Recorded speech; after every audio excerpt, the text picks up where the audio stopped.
शिक्षा की जड़ें कड़वी होती हैं लेकिन उसके फल मीठे होते हैं। सो कुछ पाने के लिए कुछ खोना पड़ता है टाइप का बोलते हैं, उसी टाइप का जो है शिक्षा की जड़ें कड़वी होती हैं लेकिन इसके फल मीठे होते हैं। तो आलस्य को छोड़िए और पढ़ाई में कुछ ध्यान दीजिए, पढ़ाई में कुछ समर्पण कीजिए। इन्हीं शब्दों के साथ स्वागत है आप सभी का आपके अपने धैर्य क्लासेस में। सो आज है हमारा लेक्चर नंबर 40, सब्जेक्ट है ECD एनालॉग इलेक्ट्रॉनिक्स। आज का तारीख है 2 मई 2020। आज हम लोग देखने जा रहे हैं fix bias with ammeter register. एक रजिस्टर इसमें RE हम लोग इंक्लूड कर रहे हैं, अमीटर रजिस्टर RE। क्लास शुरू करने के पहले लास्ट क्लास का जो भी क्वेश्चन था उसको हम लोग डिस्कस करेंगे। Question VCC equal to 20 volt, RB equal to 200 kilo ohm, RC equal to 2 kilo ohm और बीटा की वैल्यू थी 50 और 200। तो हम लोग को मिनिमम और मैक्सिमम कलेक्टर करंट की वैल्यू निकालनी थी। तो बीटा इक्वल टू 50 पहले पिकअप करते हैं। कौन सी बायस की बात कर रहे हैं हम लोग? तो कलेक्टर टू बेस बायस की बात कर रहे हैं। तो IB equal to VCC divide by RB plus beta RC put up करेंगे। Value is coming 66.6 micro ampere. RC की वैल्यू पुटअप करेंगे, बीटा की वैल्यू लेके 50 लेकर के, तो 50 into that is 66.6 microampere, the value is coming 3.33 milliampere। Beta की value 200 लेंगे, 200 लेंगे। IB की वैल्यू आ रही है 33.33 माइक्रोएम्पियर क्वेश्चन से। IC की वैल्यू आ रही है beta into IB equal to 6.66 microampere. तो बीटा के वैल्यू को 1 गुना से 4 गुना कर रहे हैं तो IC की वैल्यू हो रही है 3.33। ये बीटा की वैल्यू है 1 गुना और 4 गुना, तो IC की वैल्यू हो रही है 3.33 6.66। बीटा 4 गुना बढ़ जा रहा है तो IC केवल 2 गुना बढ़ रहा है। ये उसका जो है मेन कंक्लूजन है, मेन आंसर है। आंसर सही आया तो कॉन्ग्रेचुलेसन, अगर नहीं आया है तो चलते रहिए, बढ़ते रहिए, एक न एक दिन आपको सफलता मिल जाएगी इसमें। सो शुरू करते हैं। तो पहले हम लोग देख लेते हैं कि कलेक्टर टू बेस बायस का उपयोग क्यों नहीं करते हैं, वाई सेल्डम यूज्ड। तो हम लोग देखा था बीटा और टेम्परेचर के थ्रू तो थोड़ा बहुत मतलब इसका परिणाम अच्छा मिल रहा था as compare to fix bias. But इसमें क्या है कि जो रजिस्टर था वो रजिस्टर हम लोगों ने कहाँ यूज़ किया था? बैटरी में ना यूज़ करके कलेक्टर पॉइंट से उसको कनेक्ट कर दिया था। So the register RB not only provide a DC feedback for stabilization of operating point but it also cause an AC feedback।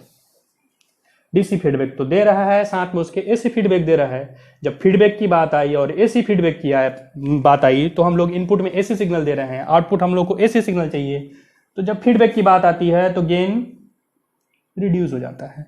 So this reduces the voltage gain of amplifier, जो कि हम लोगों के लिए सही नहीं है।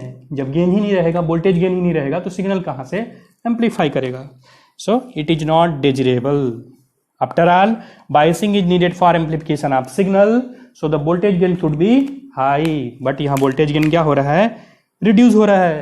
तो voltage gain reduce होगा तो हम लोग इस biasing का प्रयोग नहीं कर सकते, proper amplification नहीं देगा। So let's see the circuit diagram for new one, that is fixed bias with ammeter resistor।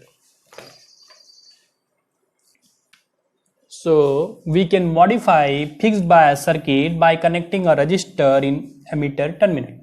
Ammeter terminal में हम लोग एक रजिस्टर का उपयोग करके फिक्स बायस को मॉडिफाई कर सकते हैं। ऊपर का देखो पूरा फिक्स बायस है, VCC बैटरी है, RB है, RC है, VB VC और यहाँ एक एक्स्ट्रा आ गया क्या? RE। So that is called fix bias with emitter resistor. आगे देखते हैं। इसमें 3 प्रकार के रजिस्टर यूज होंगे, RB RC RE और एक बैटरी यूज होगा that is VCC and that is shown in your figure. Operating point निकालने के लिए क्या निकालेंगे हम लोग? KVL का यूज करेंगे इनपुट साइड में। तो इनपुट साइड में KVL लगाते हैं। इनपुट साइड में KVL लगाएंगे, ये अपना इनपुट साइड।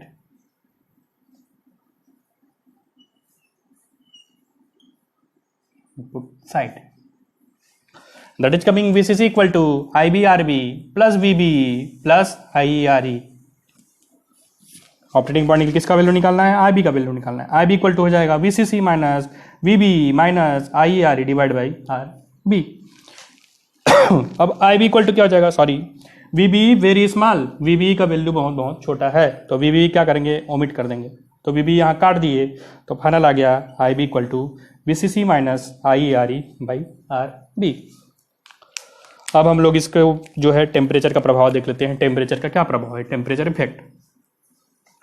टेम्परेचर बढ़ेगा, रिवर्स सेचुरेशन करंट बढ़ेगा, ICBO बढ़ गया तो ICO बढ़ेगा, जाहिर सी बात है। जब ICO बढ़ेगा तो IC बढ़ेगा नॉर्मली। ये सब आपको जो है इजीली समझ में आ रहा होगा, क्योंकि बहुत सारे क्लास से ये सब चीज़ हो चुका है, बेसिक है। तो ICO डिपेंड करता है IC पे, तो IC बढ़ा तो IC बढ़ा तो I बढ़ा, I बढ़ा तो IRE बढ़ा। जब यहाँ IRE बढ़ा तो IB घट गया। This is the main important point. जब यहाँ IRE बढ़ा तो यहाँ पे IB घट गया, जब IB घट गया तो IC घट गया। तो हमको टेम्परेचर में स्टेबलाइजेशन मिल रहा है, मतलब जो IC का वैल्यू है वो ट्रेमेंडस वे में इसमें बढ़ नहीं पाएगा। एक उसको अप करेगा तो दूसरा उसको डाउन करेगा, तो अप करेगा डाउन करेगा। IC का वैल्यू अप हो रहा है, IC की वैल्यू डाउन हो रही है, ठीक है। अब देखते हैं कि अगर सेम जो ट्रांजिस्टर है उसको दूसरा बीटा वैल्यू के साथ इंटरचेंज करने पर क्या प्रभाव पड़ता है। Let's see. So let's see the equation, that is VCC equal to IBRB plus VB plus IRE। अगर मैं बीटा का वैल्यू इसमें पुटअप करूँ, I का वैल्यू अगर मैं रिप्लेस करूँ, that is I is equal to beta plus 1 into RB, that is well known by us. I equal to beta plus 1 into IB। So VCC equal to IBRB VB, यहाँ हम put up कर दे रहे हैं I की जगह में beta plus 1 into IB into RE। IB के लिए वैल्यू सॉल्व करेंगे तो value is coming VCC minus VB divide by RB plus beta plus 1 into RE। Beta plus 1 into RE है और ये आपका RB है। VB छोटा है, VB is less, VB is very small. So VB यहाँ से हटा दिए तो ये आ जाएगा अपना VCC divide by beta plus 1 को मैं नॉर्मली लिख रहा हूँ बीटा, तो RB plus beta into RE। So this is the value of IB। IC कैसे निकालेंगे, IC equal to beta into IB, तो beta into VCC divide by हो जाएगा RB plus beta RE। Beta को अगर नीचे ले जाऊंगा तो the value is coming VCC divide by RB by beta plus RE। तो अगर बीटा की वैल्यू दिया रहे तो ये वाला इक्वेशन हमको यूज करना है, डोंट फॉरगेट। आप लोग आंसर नहीं दे पा रहे हैं, जो भी क्वेश्चन जो है कमेंट बॉक्स में बहुत ही कम मेरे को आंसर देखने को मिल रहा है, तो थोड़ा कॉन्फिडेंस बूस्टअप कीजिए, लाइए आंसर। जो है कुछ नहीं करना है आपको, जस्ट इक्वेशन में जो है पुटअप करना है वैल्यूज और फाइंड आउट करना है आंसर्स। तो होपफुली आप लोग को समझ में नहीं आ रहा है, समझ में आ रहा होगा, तो इसको आपको यूज करना है VCC by RB by beta plus RE। अगर बीटा का वैल्यू दिया रहे तो यहाँ से हम लोग IC का वैल्यू निकाल सकते हैं। आउटपुट टूब की बात करूं तो VC is coming VCC minus IC RC minus IRE। So this is the operating point equation for IC and for VCE। So this biasing is also called current feedback biasing circuit because the feedback voltage is proportional to ammeter current. Feedback voltage is proportional to ammeter current, that's why it is called current feedback biasing circuit। और हम लोग जैसे RE देख रहे हैं तो RE input side में भी हम लोग को मिल रहा है और RE आउटपुट साइड में भी मिल रहा है। RE register is coming in input side also and output side also. तो एक टाइप से ये फीडबैक का काम करेगा RE रजिस्टर। तो RE रजिस्टर जो है फीडबैक काम करेगा तो DC के लिए भी काम करेगा, तो साथ में AC के लिए भी काम करेगा। तो लेट्स देखते हैं इसके डिसएडवांटेज क्या है RE के। सो लेट्स सी इसका जो रिमेडी है, क्या रिमेडी हो सकता है। So while the DC feedback helps in the stabilisation of Q point, the AC feedback reduces the voltage gain of amplifier. DC feedback क्या करेगा, स्टेबलाइजेशन में हम लोग को हेल्प करता है, मदद करता है क्यू पॉइंट के, बट जो AC फीडबैक हो जाता है वो क्या करता है, वोल्टेज गेन को रिड्यूस करता है, जैसे हम लोगों ने लास्ट में देखा था कलेक्टर टू बेस बायस में।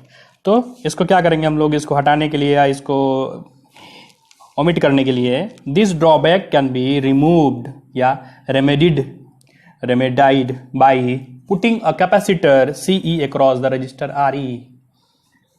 रजिस्टर RE के क्रॉस हम लोग कैपेसिटर पुट अप कर देंगे ग्राउंडेड करके। उससे क्या फायदा होगा, C offer very low impedance to AC circuits, the emitter is effectively placed at ground terminal. तो अमीटर रजिस्टर जो है, द अमीटर रजिस्टर RE या फिर खाली अमीटर बोल सकते हैं, ammeter is effectively placed at ground terminal effectively ammeter को हम लोग प्लेस कर सकते हैं। तो ये कोई ऐसी फीडबैक का काम नहीं करेगा, तो हम लोग का एम्प्लीफिकेशन में कोई दिक्कत नहीं होगा और ऐसे सिग्नल के सी के थ्रू ऐसे सिग्नल क्या हो जाएगा, पास हो जाएगा, लो इम्पिडेंस का पाथ बना देगा ये। ठीक है, कमेंट बॉक्स के लिए कमेंट के लिए question 10 volt, R B equal to 1 mega ohm, R C equal to 2 kilo ohm, beta equal to 100, R equal to 1 kilo ohm, find out करना है आई बी, आई सी, आई। होपफुली आप जो है इसमें कमेंट करेंगे, इसको सॉल्व करेंगे, जितना आपको पता है सब टोटल इक्वेशन वगैरह जो है वैल्यू पुटअप कीजिएगा, वैल्यू पुटअप करके आंसर लाइएगा, आंसर लाके कमेंट बॉक्स में कमेंट कीजिएगा। सो मिलते हैं नेक्स्ट क्लास में एक नए बायसिंग सर्किट के साथ, वोल्टेज डिवाइडर बायस। तब तक के लिए स्वस्थ रहिए, सुरक्षित रहिए। धन्यवाद सभी का।